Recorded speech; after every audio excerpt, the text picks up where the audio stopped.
Hey, this is Pamela Schneider. I'm the retail editor for Blue Book Services, and this is the Produce Reporter Week in Review. Greg, you got your bags out, ready to pack them? Did you get your pre-show haircut? I got mine last week. Can't you tell it's shorter? Are we ready for the big show? The Global Fresh Produce and Floral Show is coming up in a week, less than a week. We've got a couple of, actually more than a couple. It's like our inbox is just You can with all the tell it's press. pre-show time because we are getting lots of news items. We are getting lots of news items. We are getting lots of samples ahead of the news items. This is the better than a burger salad from Gold Coast Packing. Yeah, We tried that. I just get advertisements. You don't get advertisements. Oh, sucks to be you. Cause come on, wake up. I got actual apples right here. I feel like with the background thingies.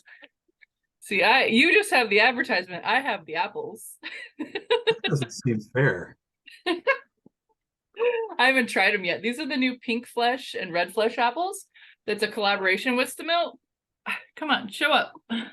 Well, if Yeah, it means I have to do video food reviews in my kitchen, then maybe I'll leave that to you. yeah, true. You're not exactly into TikToking your experience with produce. Yeah, that's not quite your thing, but it is my thing, and I've got a lot of fun stuff going on. But coming up on the show floor, I also talked to Joe Watson earlier this week about some important things to get on your schedule, like the community receptions. Last year, it was like me and all the retailers hanging out. And it was like, oh, we didn't get the word out about this, I guess, well enough. Yeah, So well, this secret's year, out now. definitely secrets out. That and the floral reception, and there's science and technology, and then there's also the foundation, the talent reception, I believe is what it's called. Those are all happening Friday right after the show is over, just the expo part of the show. But I'm expecting quite a few different new products, new packaging concepts. And we got a couple of news releases this week that kind of, put an exclamation point on some of the things that we should be looking for, because it's what consumers are looking for. Yeah, packaging is an interesting one. I really think the momentum that more sustainable packaging was building up got derailed by the pandemic, and it's still being slowed a little bit by inflation. But I think it is a real, I don't even think it's a trend. I think it's good for consumers, and I think there's a real good business case from the supply side to find ways to reduce packaging and reduce input costs, because those are higher than inflation even. Yeah, and we're seeing things like, I just showed them here, these apples, they're packed by Stamilk. They're not the only ones to do this. If you go to Costco or something like this, the fiber-based packaging, this isn't a bag of apples, but again, you've got a bag of apples there that is also a call out. Oh yeah, the this is just a regular old Aldi bag, and honestly, I didn't even see this until I got it home. The reduced packaging and bags. I just thought it was a good price, and I checked all the apples in there, and they look good. We have a survey And about that. right, yeah, but we had a news release from Super Fresh Growers this week about packaging their apples in post-consumer recycled bags. They'll be promoting that.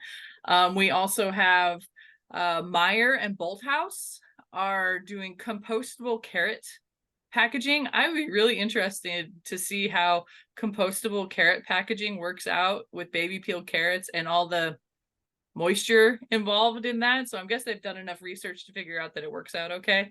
But we also have some data from Fusion Marketing that came out this week about consumer preferences toward packaged produce. That consumers generally, as Anne-Marie says, buy with their eyes. They love to see these big, beautiful displays, but in the end of the game, they're more willing and accepting of packaged produce because there are definite benefits in some cases. Oh yeah, I mean, this survey that we ran the release on didn't get into specific commodities and packaging, but we know that you can't hardly buy berries without packaging, and no one buys grapes bulk anymore. So the consumer acceptance is way up there. I think some of the consumer perceptions in this survey are off though, because like more like 2/3 said they think produce is fresher when it's bulk as opposed to packaged. Like there's no evidence that shows that's the case. And if you're at a retailer that's not diligent about rotating its product, it can actually be less fresh than bagged or clamshelled product. I Yeah, also but did it's note consumers aren't very interested in paying for special packaging. no, it did say that I'm trying to find that stat there. It was like where was it? Consumers are more likely to purchase fruit if it is packaged in eco-friendly, biodegradable packaging, or eco-friendly or biodegradable. However, they aren't willing to pay more for it. 39% of those surveyed, 37% said that they would pay more, and another 24% said they were indifferent. Okay. I'm sorry. Let me reread that because it came out wrong. 39% said they're not willing to pay more for biodegradable / eco-friendly packaging. 37% said they would. So those are pretty close, but 24% were indifferent, which tells me they're not really paying that much attention to how much it costs. But maybe they saw it and said, "Oh, hey, this is eco-friendly. Sure, cool." They feel better about it, and they give themselves permission to buy it, to buy more, maybe because, oh yeah, well, I'm doing something good for the environment. That's a win-win. That's a win. A win is a win. Yeah, I don't mind it. It also said 65% prefer recycled containers over recycled bags. I wonder that's kind of an interesting dynamic. I think in the consumer's mind, it just seems more recyclable. Yeah, maybe maybe it does seem more recyclable, or maybe we need to, I think this also goes along with a stat, and something that we saw in the most recent, in the What's New at Southeast Produce Council, is that we don't really brag enough about the things that we do. Like RPCs have been around for decades. They are ubiquitous in most retailers, but the whole life cycle sustainability thing has been kind of a closed loop in the B2B sphere.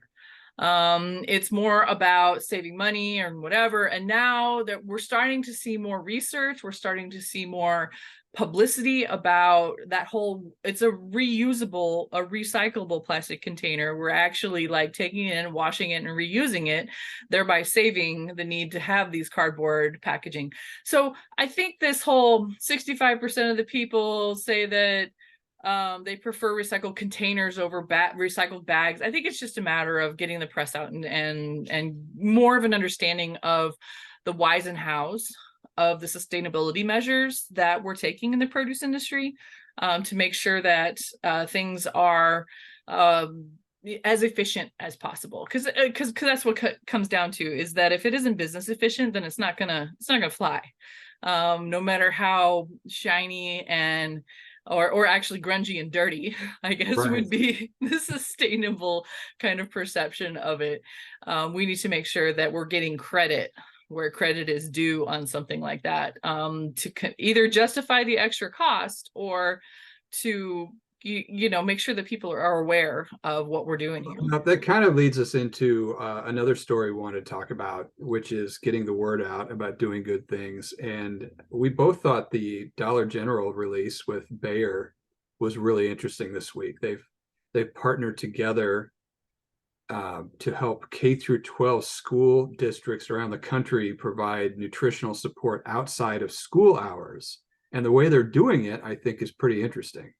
Yeah, they gave away, as part of like National School Lunch week, which was October 9th through the 13th. Funny though, because it's a short week for schools. We're celebrating National School Lunch Week, where you don't have to eat as many school lunches. But they are highlighting the role of nutrition professionals, but they're giving away coupons. They did 100,000 coupons for fresh produce in their stores. And then it also highlighted that Dollar General has 4,400 of its 17,000 stores, I believe, have fresh produce. This does two things. It's very on the same wavelength to me as a program like Brighter Bites. Brighter Bites has pretty good awareness in the produce industry, at least, of the success that it has by just giving away produce to people, along with the nutrition component. And it's the repetitive giving that Brighter Bites has success with, and that it has the data and research to show how successful it has been. This is giving away either discounts or coupons or whatever for fresh produce in part of the school thing with the education component to it. I do note though that they are also giving $2 off of Flintstones vitamins, which, come on, man. Yeah, Bayer's got to get involved, and I guess it's a nice reminder that they own that brand. But yeah, those are jobs. But yeah, 50% off any one produce item, $5 or less. So if you want to, you could get half off a big old bag of potatoes at Dollar General. And then I also suppose if you're in Dollar General and one of those 4,000 stores, you go, hey, they have produce. Hopefully that looks pretty good. Yeah, they're doing it in Florida, Louisiana, Maryland, Michigan, Mississippi, Missouri, Ohio, and Pennsylvania. And they're doing it through the school district. So I'm assuming that there's some kind of education component to it. I saw some photos on LinkedIn of some of the folks involved in this, and it looks like a really cool program. And I like to see the partnership with the retails and the schools, and doing the most that we can on getting the word out, and then also just laying out the red carpet for people to come into the produce department and to, experience it. If they may not have the budget for, as much fresh produce as they would like, hey, make it a little bit easier, make it as easy as possible to consume more. That's I guess what we got to do here. Yeah, and Dollar Generals are often in food deserts, so it does greatly improve access. And we have to give credit. IFPA was involved in this too, and I guess they help facilitate the coupons, which is cool to be a part of. Yeah, so I mean, another win for retail, for produce, for Flintstones vitamins. You know what? Those, I remember having those when I was a kid. They're delicious. I can't lie. I mean, yeah, just like Skittles. Yeah, they are. They're about the same vitamin C as the Skittle too. All right, well, I'm going to continue here looking around to see what I got to bring with me to Anaheim, get my outfits in order, get the avocado leggings brushed up and ready to go. And then I've got a couple of videos to shoot, I guess, to see what's on the inside of this apple. I'm red inside. Let's see it to believe it. For now, that's it for the Produce Reporter Weekend Review. If you are not getting the Produce Reporter newsletter, you need to go to producebluebook.com and sign up, and look for us next week in Anaheim. We will see you in person. Yes. And I'm really tempting fate wearing Chiefs again. Last time I did this, they laid a big egg on national TV. So you know what, roll the dice. I've actually been watching the games too. And I live in a Vikings household, so this past weekend was I mean, somebody won. My people can be okay with the Chiefs because I'm from Kansas City. But yeah, we'll have to watch football, Taylor's version, this weekend. Yeah, supposedly she's probably en route to Kansas City right now.